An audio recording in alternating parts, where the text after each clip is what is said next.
Hello, hello, hello. Good evening, if I can call it good. Every day that the Lord gives me is good. Yeah. In between the readings, I remembered something that one of my parents' friends said. I think because they've been going through a trying time, and something to do with their family and hospital stuff. And I think his wife was in hospital for something quite serious, and he'd exhausted himself by praying round the clock for days, and he just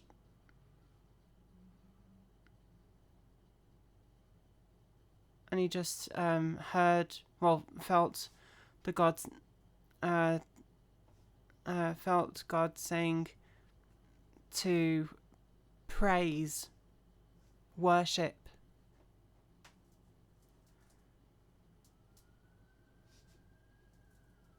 and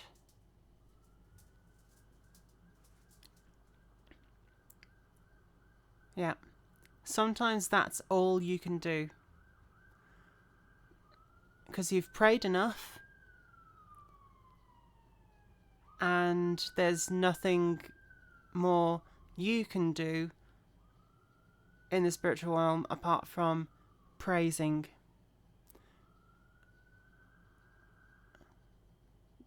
Because you've given out the words. Time to lift up your hearts to God. And yeah, I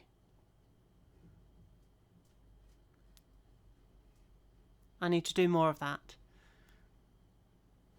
Right, anyway, I've waffled on for 2 minutes already. 2.5 minutes, nearly 3 minutes. And I need to read Matthew chapter 26. It is day 165 of reading the Bible in a year. And it is the second reading where I'm reading Matthew chapter 25. And I need to finish soon because I need to get to bed. Right. Matthew chapter 25.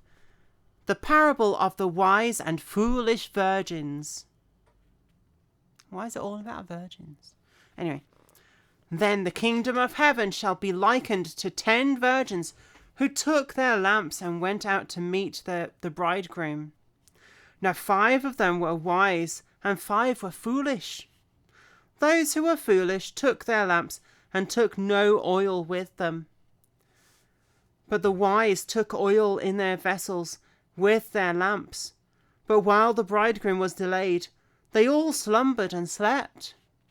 And at midnight a cry was heard, "Behold, the bridegroom is coming! Go out and meet him!" Then all those virgins arose and trimmed their lamps. And the foolish said to the wise, "Give us some of your oil, for our lamps are going out." But the wise answered, "No, lest they should not be enough for us and you, but go rather to those who sell and buy for yourselves." I don't know why I have been speaking like that. Anyway. And they went to buy. The bridegroom came, and those who were ready went in with him to the wedding, and the door was shut. Afterward the other virgins came also, saying, "Lord, Lord, open to us." But he answered and said, "Assuredly I say to you, I do not know you. Watch therefore, for you know neither the day nor the hour in which the Son of Man is coming."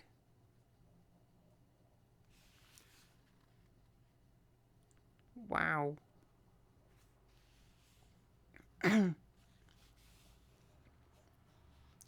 The parable of the talents. For the kingdom of heaven is like a man travelling to a far country, who called his own servants and delivered his goods to them.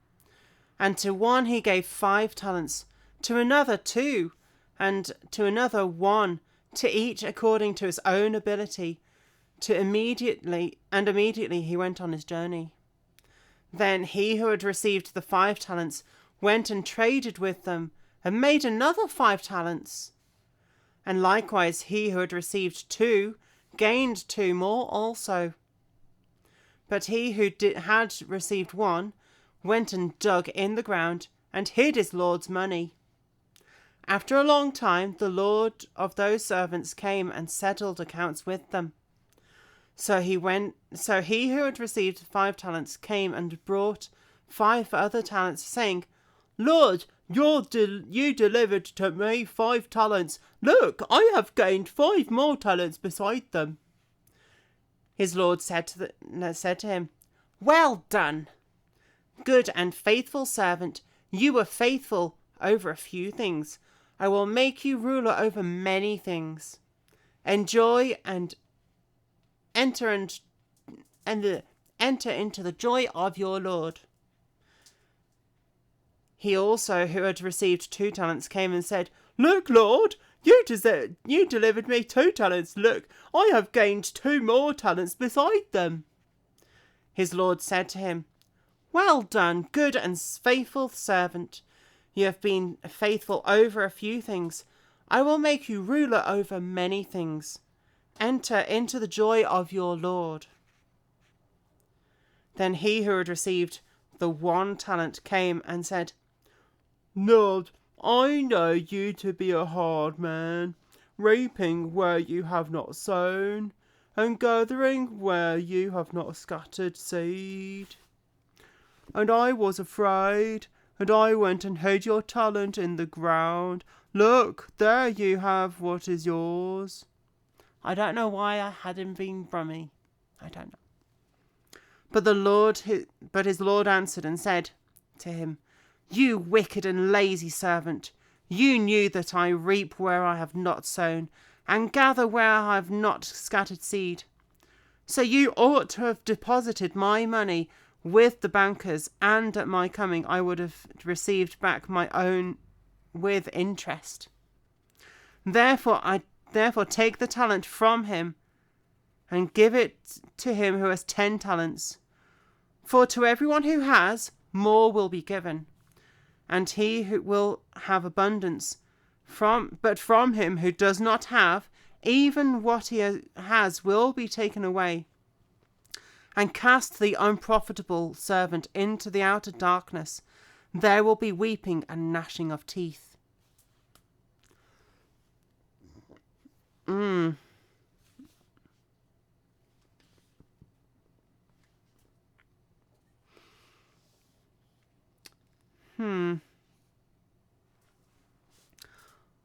Yeah.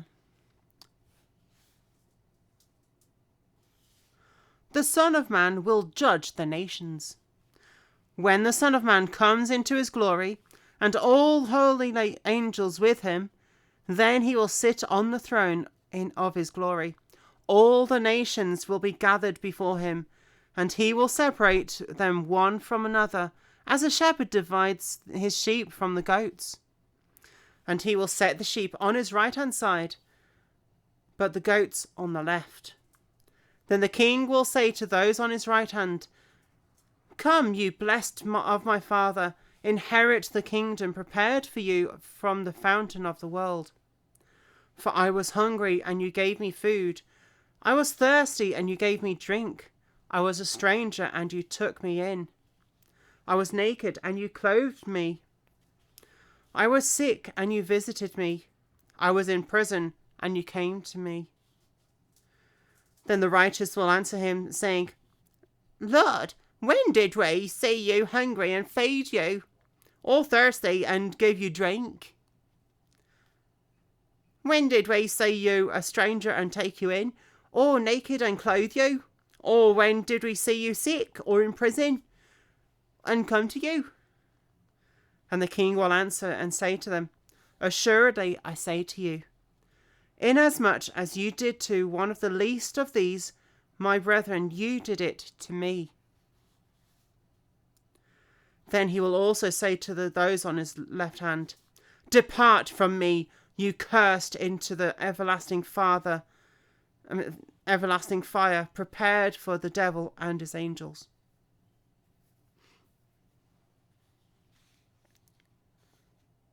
For I was hungry, and you gave me no food. I was thirsty, and you gave me no drink. I was a stranger, and you did not take me in. Naked, and you did not clothe me. Sick and in prison, and you did not visit me. Then they will answer him, saying, Lord, when did we see you hungry or thirsty, or a stranger or naked, or sick or in prison, and did not minister to you? Then he will answer them, saying, Assuredly I say to you, inasmuch as you did not do it to one of the least of these, you did not do it to me. And these will go away into everlasting punishment, but the righteous will go into eternal life.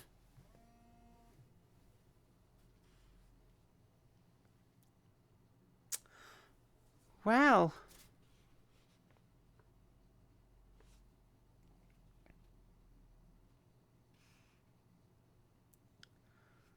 and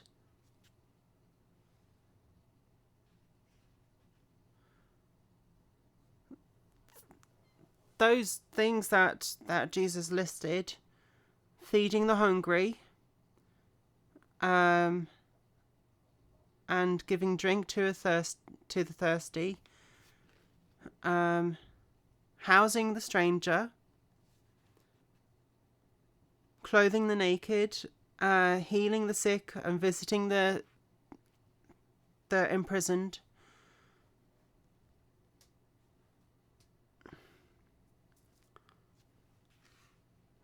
I mean, you don't have to.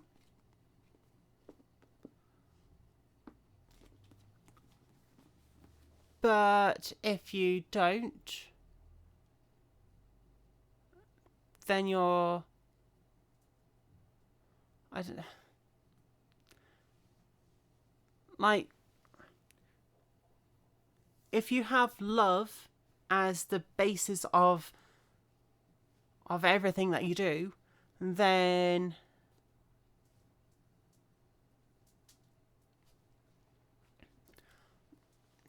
you will be able to, well, if you have love as the basis of your being, and you keep on asking the Lord for love,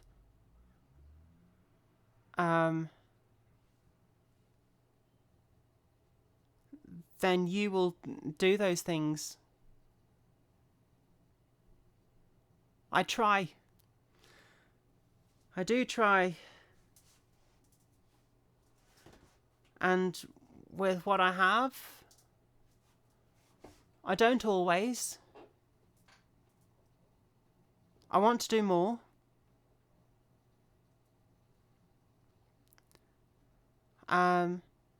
But when I feel able to, I do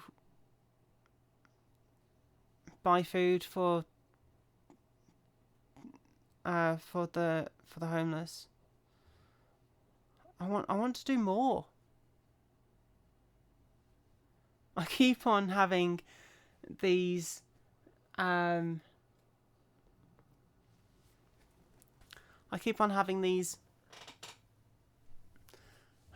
what if scenario things of, if I had the money, I would build a place where homeless could sleep, could call home, with medical professionals to help them through any struggles that they're going through, whether physically, mentally, or emotionally. And I'm just realizing now that there are lots of places that do that already, and all I need to do is donate to them, either monetary donations or time donations. I don't have much time.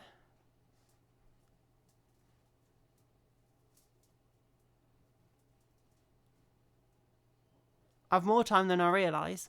I need to use it more effectively. And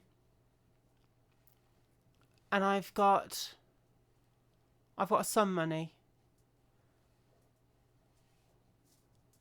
So I need to use it better.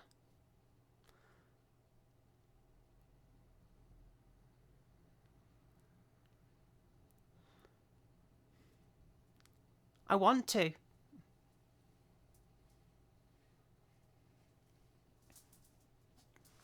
And I watched a video just about half an hour before starting reading, and and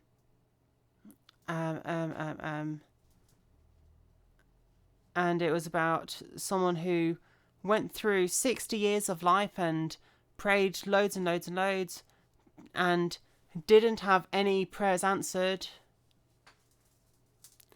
So he's given up. God answers prayer. No matter how big or little, God answers prayer. Maybe not in the way that you want or expect, but he does. And sometimes he throws in some things that subconsciously you need to learn. And your subconscious prayed for. Like me, patience. Yeah, when that happened, I had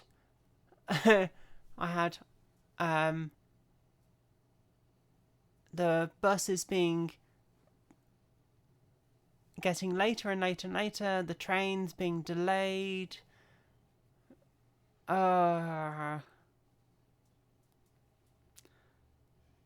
But when I wasn't trying to go fast,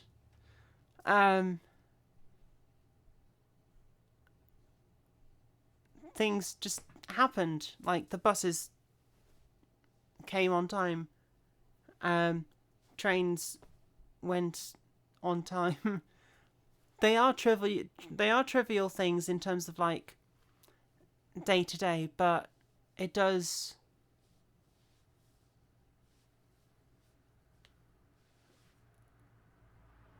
show God answering prayer. With the job that I've been able to get, I've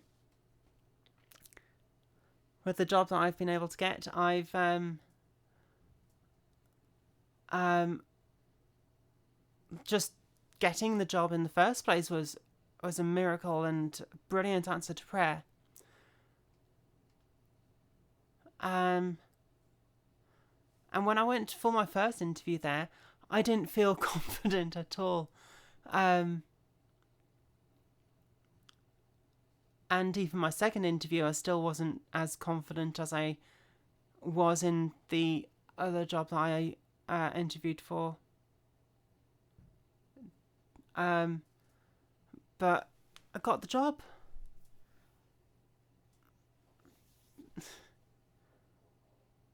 And I wouldn't have been able to get the job without God. And during my first month, I kept on praying. Well, first 3 months, really. I kept on praying, please let me be able to do this job well. As good as the previous person, or even better than the previous person.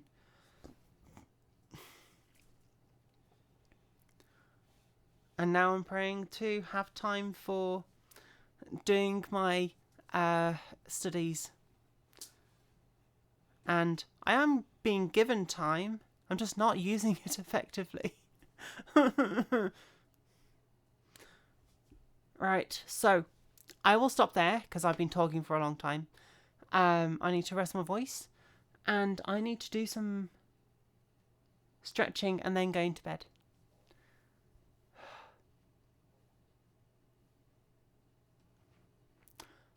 Night night.